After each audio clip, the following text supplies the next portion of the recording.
guys, it's the 5th of February, I believe, Saturday. It's about 4 o'clock in the afternoon, and popped down to the allotment just to do a bit of tidying up, carry on doing the tidying up, ready for the growing season. I just wanted to show you a couple of things, and to put people's minds at ease, especially for the newbies out there. So I'll just show you this.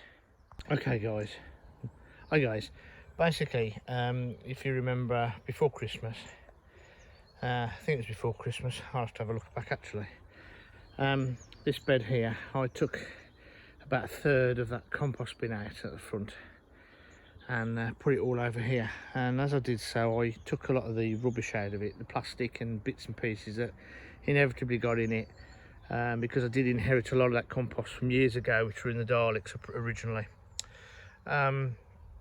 Bits of plastic, sweet wrappers that people blooming dump in there and things like that. So I've come down today, it's been down for over a month now, and it's good, you know, good stuff. Just cleared that pathway because that's where I've just chucking the plastic down, if you know what I mean, the bits of string and whatever I found in it. But there's still stuff that got in here, so I've just gone through all of this. That's actually how much rubbish that was in it. Now, all I do is I go around by hand, pull the stuff out. This stuff here is a pain in the backside. It's weed membrane sheeting. I've put it down as well. What happens, it frays and then it gets in your soil. You just have to keep going around and picking it up and getting rid of it appropriately. The best way of cutting this stuff really is with a hot knife, and actually sear the edges. It's just one of those things. But as you can see, there's some big pieces in here still that haven't composted down, but you see they're breaking down. So none of this I'm just going to leave, it'll break down. So some of the really big pieces, there's a couple on there that I've just chucked over there, but all I've done is raked it over. I don't stand on this bed at all, I don't dig it over. None of the beds I actually dig over, as per se. The only thing I use is either Dutch hoe just underneath the surface, or this 3-pronged, and that's all I've used on here. Okay, and then a rake just to level it off as much as I can. Some people spend ages leveling it all off and getting it like a bowling green. Guys, don't bother. Plants don't know that it's not level. The only people that know is me and you, because we like things possibly neat and tidy. Don't worry about it. As long as it's not really silly where it's going to collect loads of water, just leave it. It'll find its own service. And when you come to plant, what you tend to do when you come to plant, you get your hands and you do this. And actually using your hands is a lot easier to level than things like rakes and God knows what. So there's some more stuff here. It'll just break down. So still bits of plastic, but most of it's out now.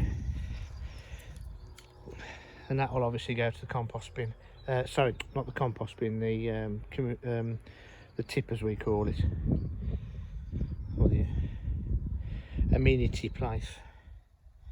But you get a lot of this plastic in multi-purpose compost bags that you buy, and especially if you go to the local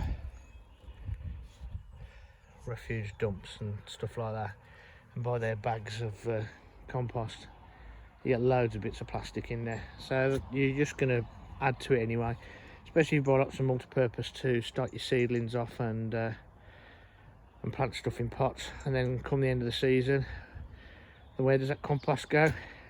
Compost bins.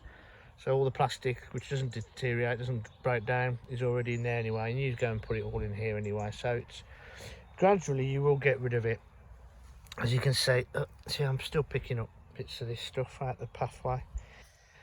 I have to put the membrane down because the weeds will just come straight back, and the wood chips on top now. You can, you know, I mean, if you don't know what I mean by that stuff fraying, there you go. I suppose you could get some black plastic and put that down. But I do like it to breathe. And this membrane does, weed suppressant membrane does let it breathe. But once there's a load of wood chip down, you don't tend to get it. That's all from years ago, all this is. But you can see there's some more here. That's actually wood there.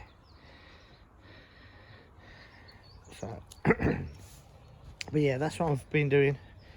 So it took me 10-15 minutes to do. That one's ready now. What I'll do is I'll leave that. I've been digging some more stuff out of here. Some chard. There's a couple of chard plants I'm going to leave there, see if they carry on. But literally I just need to weed all this. But as you can see, I don't get lots of weed. And you probably know more than me. I can never remember it. Perennial and annual leaves, and I don't get couch grass and bindweed, mare's tail, that type of thing. I'm lucky. So all I do is I just come and hoe it. This hasn't been hoed for 4 months now. So you can see it's a few weeds. That's my leeks as well. And you remember me doing these, putting the blueberries in. Blueberries, not blueberries at all, they're gooseberries. So that hasn't been touched. And you can see there's very little weeds. These haven't been touched for ages. These haven't been touched probably for 6 months. So there's more weeds on here, and there's actually carrots in there somewhere. But again, it just needs a quick weeding over and just to till the top, so to speak. But I don't tend to do a lot of tilling it, if you know what I mean. It's okay as it is. Same as this bed. There's a bit of beetroot there, which I don't think is going to come to anything, so that's going to all be cleared out. And again, just put a little rake over this, and then start getting it ready for square foot gardening. This one isn't actually going to be square foot gardening this year. I'm doing strips 1 to 10. Hugh's book that I got last year. I'm going to start it. So it's going to be 10 rows. I think he does 12. I'm not too sure actually off the top of my head. Successional growing of different varieties of things. See how that works. So that's a sort of a practice bed for that. These two are going to be square foot garden again. The string's been taken up because I want to clean all of this up. The salad bed here was going to be square foot gardening, but obviously the salads, hopefully we can get some salads in the next month as it starts to warm up a bit. But they've all survived the winter. So yeah, so that's the state of the bottom half anyway. So it's not too bad. That's been covered for a few months now. So I wouldn't have thought I'd find a load of nasties in there. So I'm quite lucky in that. Yeah, I mean, you need to cover your soil over as well if you don't want to keep working it. That's my my beans. I think somebody was talking about. I think it was. Yeah, I'm trying to think of the channel now. They're talking about they always do crop rotation, and they always used to move the beans, and they've decided not to do it this year. Well, I've never moved my beans from here. My beans are always in here. It's the bean alley, as I call it, the L-shaped beans. So the beans go down there. I had tomatoes in there as well. Beans down here, and then beans all the way across here. That's as a windbreak as well. But that's had a load of chicken poo and everything dug down before winter, and then just covered. And the same as I had some spare covering left, so I've covered that bit. Just makes it a bit. It saves you keep weeding. Just be careful. You're covering lots and lots of beds. You need to make sure you take them off. Plenty of time for it get light on it and warm up a bit more from natural daylight.